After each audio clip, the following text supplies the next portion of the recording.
नमस्कार, स्वागत है आपका बोलता है हिमाचल पर। आज है 17 जून 2024 और हिमाचल प्रदेश की आज की सबसे बड़ी खबरें हम आपके लिए लेकर आए हैं। हमेशा की तरह आप इस वीडियो को लाइक कर दीजिएगा। चैनल पर नहीं जुड़े, चैनल को आप सब्सक्राइब जरूर करें। पेश है आज की सबसे बड़ी खबरें।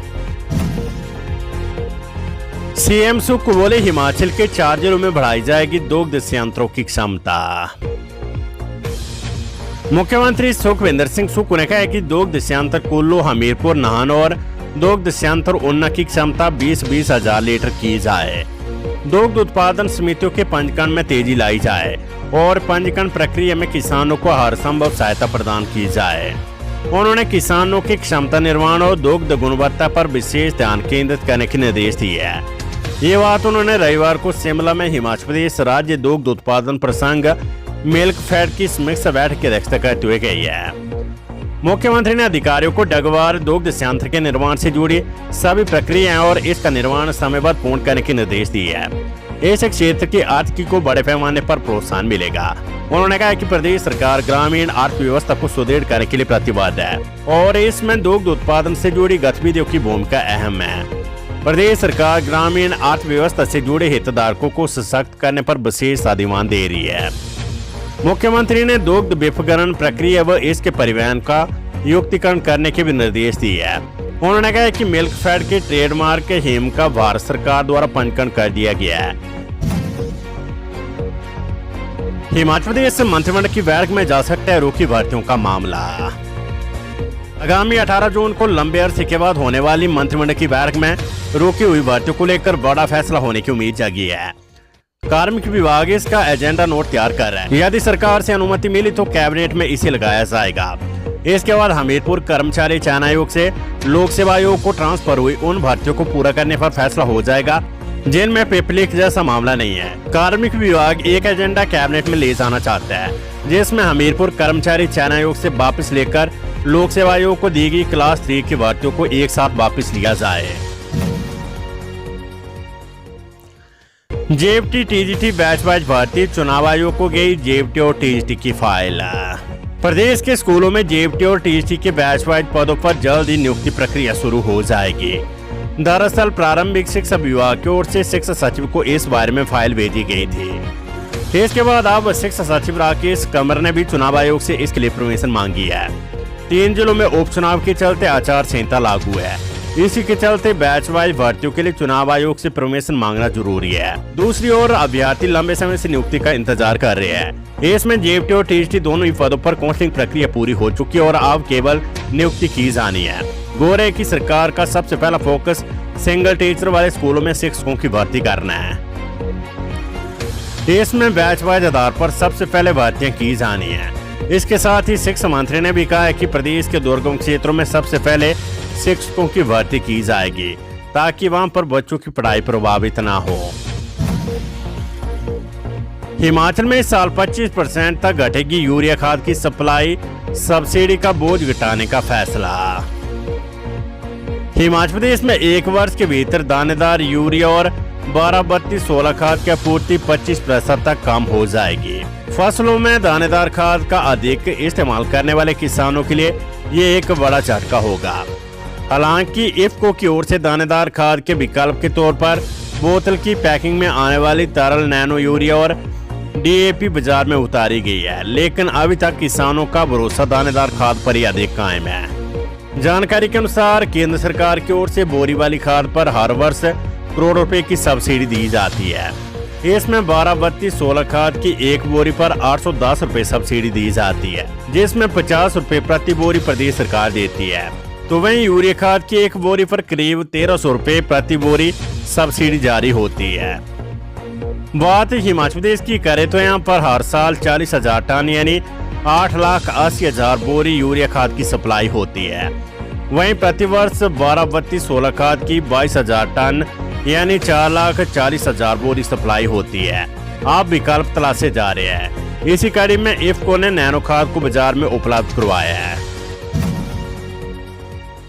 सीएम सुक्खू बोले, 4 लेन बनेगा ढल्ली नारकंडा हाईवे, सुरंगों का होगा निर्माण।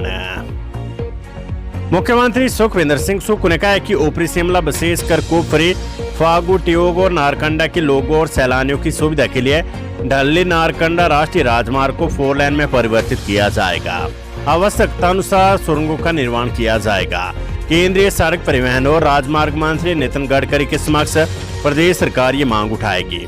रविवार को नारकंडा के हाटू मंदिर में पूजा अर्चना के बाद जन समस्याएं सुनते हुए मुख्यमंत्री ने ये बात कही है।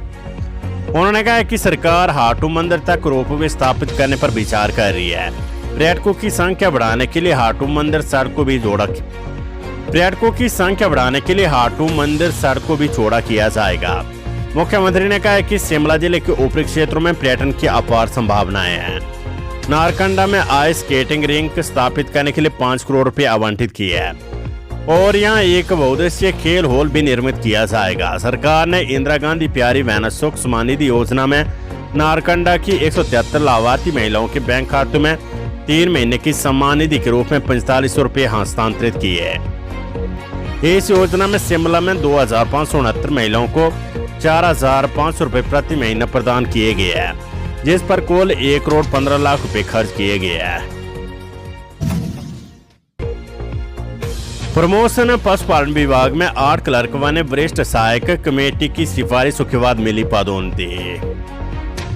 विभागीय पदोन्नति कमेटी की सिफारिशों के बाद पशुपालन विभाग में 8 क्लर्क पदोन्नत होकर वरिष्ठ सहायक बने हैं। इस संबंध में निदेशक पशुपालन विभाग डॉक्टर प्रदीप शर्मा की ओर से इनके पदोन्नति और नई जगह नियुक्ति के आदेश जारी कर दिए गए हैं।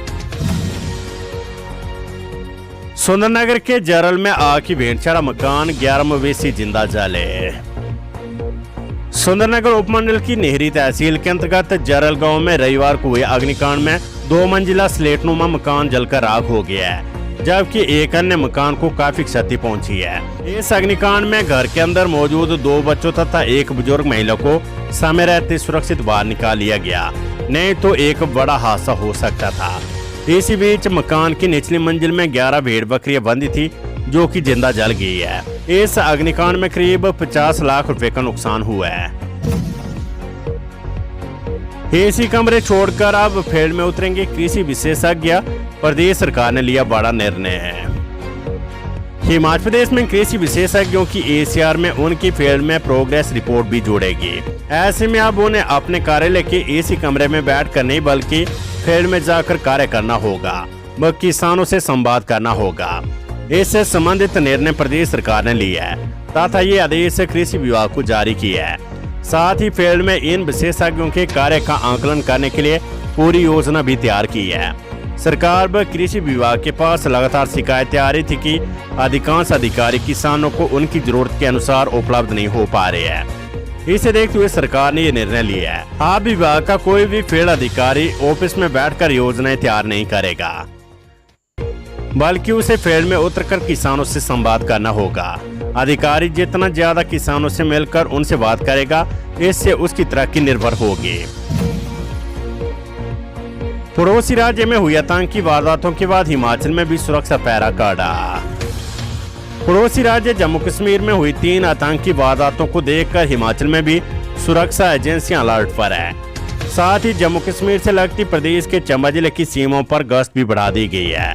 वहां संवेदनशील क्षेत्रों पर भी कड़ी नजर रखी जा रही है। जम्मू कश्मीर में हुए आतंकी हमलों को लेकर केंद्रीय गृह मंत्री अमित शाह ने भी सुरक्षा एजेंसियों के अधिकारियों के साथ एक हाई लेवल मीटिंग की है, जिसमें पड़ोसी राज्यों की सुरक्षा पर भी मंथन हुआ।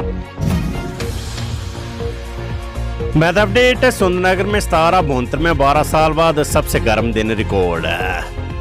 हिमाचल प्रदेश में गर्मी से लोग बेहाल हो गए हैं। हार जिले लू की चपेट में रविवार को भी सिरमौर जिले के नाहन, मंडी जिले के सुंदरनगर के अलावा सोलन और ऊना में भीषण लू चली। इसके अलावा शिमला, भुंतर, धर्मशाला, मनाली, बिलासपुर और हमीरपुर जैसे क्षेत्रों में भी लू का प्रकोप रहा। मौसम विज्ञान केंद्र शिमला ने सोमवार को हिमाचल प्रदेश के कई क्षेत्रों में भीषण लू चलने का ऑरेंज अलर्ट जारी किया है। ये अलर्ट हमीरपुर, ऊना, बिलासपुर, मंडी और सिरमौर जिले के कुछ क्षेत्रों के लिए जारी किया गया है। हिमाचल प्रदेश में गर्मी और सूखे की चपेट में सेब सहित अन्य फसलें आ गई है। बारिश न होने की वजह से सेब के फल और पत्ते मुरझाने लगे हैं। इसी तरह राज्य में शिमला मिर्च, मटर आदि नकदी फसलें भी सूखे की चपेट में आ गई है। हालांकि 19 अप्रैल के बाद प्रदेश के कई क्षेत्रों में बारिश हो सकती है। प्रदेश भर के कुछ स्थानों पर 19 से 21 जून तक बारिश के आसार है। इससे राज्य में गर्मी से कुछ राहत मिल सकती है। चंबा में नियंत्रण खो देने से सड़क से नीचे लुढ़की कार, पंजाब के पर्यटक की मौत। डलहौजी खजियार मार्ग पर सेई नाला के पास कार दुर्घटना में एक पर्यटक की मौत हो गई है। मृतक की पहचान रमन कुमार निवासी गुरदासपुर पंजाब के तौर पर की गई है। बताया जा रहा है कि मृतक पंजाब पुलिस में तैनात था अपने परिवार के साथ पंजाब से डलहौजी खजियार घूमने के लिए आ रहा था। रविवार दोपहर बाद जब भी डलहौजी से खजियार की तरफ आ रहा था तो इस दौरान जैसे भी सेई नाला के पास पहुंचा तो गाड़ी जाम में फंस गई। इस दौरान परिवार के सदस्य करीब 1.5 किलोमीटर पैदल ही खजियार मैदान पहुंच गए ताकि जाम में उन्हें परेशानी ना हो, लेकिन जाम के कारण गाड़ी पर नियंत्रण खो देने के कारण गाड़ी सड़क से नीचे लुढ़क गई। इस दौरान व्यक्ति की मौत हो गई है।